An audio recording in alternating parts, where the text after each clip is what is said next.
வணக்கம் நண்பா. நம்ம இன்னைக்கு என்ன பார்க்க போறோம்னு பார்த்தீங்கன்னா, எலக்ட்ரானை எப்படி கண்டுபிடிச்சாங்கன்றது தான் பார்த்தீங்கன்னா பார்க்க போறோம்.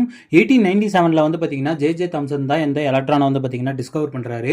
எப்படி டிஸ்கவர் பண்றாருன்றத பார்க்கறதுக்கு முன்னாடி நமக்கு சின்னதா ஒரு விஷயம் தெரிஞ்சிருக்கணும். அதாவது பாசிட்டிவ் சார்ஜ் பக்கத்துல கொண்டு வரப்ப ரிப்பல் ஆகும். நெகட்டிவ் சார்ஜ் பக்கத்துல கொண்டு வரப்ப ரிப்பல் ஆகும். பாசிட்டிவ் நெகட்டிவ் சார்ஜ் பக்கத்துல கொண்டு வரப்ப அட்ராக்ட் ஆகும். இது பார்த்தீங்கன்னா பேசிக்கான பிசிக்ஸ்ல இது எல்லாருக்குமே பார்த்தீங்கன்னா தெரிஞ்சிருக்கும். இப்போ நான் என்ன பண்ண போறேன்னா, 2 எலக்ட்ரோடு பார்த்தீங்கன்னா எடுத்துக்க போறேன். எலக்ட்ரோடுன்றது என்னன்னு கேட்டிங்கன்னா, இப்போ இந்த உலகத்தில் பார்த்தீங்கன்னா நிறைய மெட்டல்ஸ் இருக்குது. அதில் பார்த்தீங்கன்னா நான் காப்பர் எடுத்துக்க போகிறேன். உங்களுக்கு தேவையான மெட்டல் நீங்கள் எடுத்துக்கலாம். ஸோ நான் பார்த்தீங்கன்னா இந்த காப்பர் எடுத்துக்க போகிறேன். இந்த காப்பரில் ஒரு சைடு பார்த்தீங்கன்னா நான் பேட்டரியில் பாசிட்டிவ் சார்ஜ் கனெக்ட் பண்ணியிருக்கேன். இன்னொரு சைடு பார்த்தீங்கன்னா நெகட்டிவ் சார்ஜ் பார்த்தீங்கன்னா கனெக்ட் பண்ணியிருக்கேன். அதாவது ஒரு சைடு ஃபுல்லாக நெகட்டிவ் இந்த காப்பரில் கொடுக்குறப்ப அது என்ன ஆகும்னா ஃபுல் அண்ட் ஃபுல் நெகட்டிவ் ஆகிடும். அப்படி நெகட்டிவ் ஆகிறது என்ன சொல்லுவாங்கன்னு பார்த்தீங்கன்னா கேத்தோட் எலக்ட்ரோடுன்னு பார்த்தீங்கன்னா சொல்லுவாங்க. ஒரு சைடு பார்த்தீங்கன்னா ஃபுல் அண்ட் ஃபுல் பாசிட்டிவ் கொடுக்க போகிறேன். அதை என்ன சொல்லுவாங்கன்னா ஆனோட் எலக்ட்ரோடுன்னு சொல்லுவாங்க. ஸோ இந்த மாதிரி பார்த்தீங்கன்னா 2 எலக்ட்ரோட பார்த்தீங்கன்னா நான் எடுத்துக்க போகிறேன். இந்த 2 எலக்ட்ரோடையும் நான் ஒரு கிளாஸ் டியூப்புக்குள்ளே பார்த்தீங்கன்னா எடுத்துக்க போகிறேன்.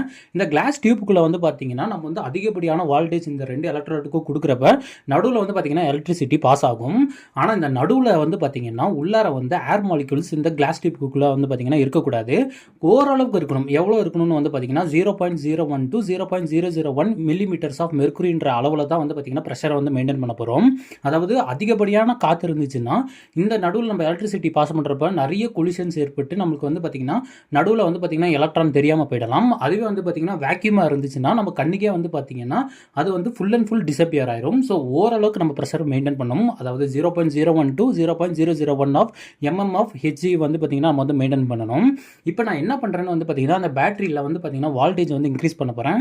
1-2 வால்டேஜ்லாம் பார்த்தீங்கன்னா இன்க்ரீஸ் பண்ண போகிறதில்ல. கிட்டத்தட்ட 5000 வால்டேஜ்லேருந்து 50,000 வால்ட்ஸ் பார்த்தீங்கன்னா நான் இன்க்ரீஸ் பண்ண போகிறேன். அவ்வளோ வால்டேஜ் நான் பார்த்தீங்கன்னா இன்க்ரீஸ் பண்ணுறப்ப என்ன நடக்கும்னா நடுவில் பார்த்தீங்கன்னா ஒரு பச்சை கலரில் ஒரு லைட்டு பார்த்தீங்கன்னா தெரியுது. இந்த பச்சை கலர் லைட் என்னன்றது பார்த்தீங்கன்னா ஆரம்பத்தில் தெரியல.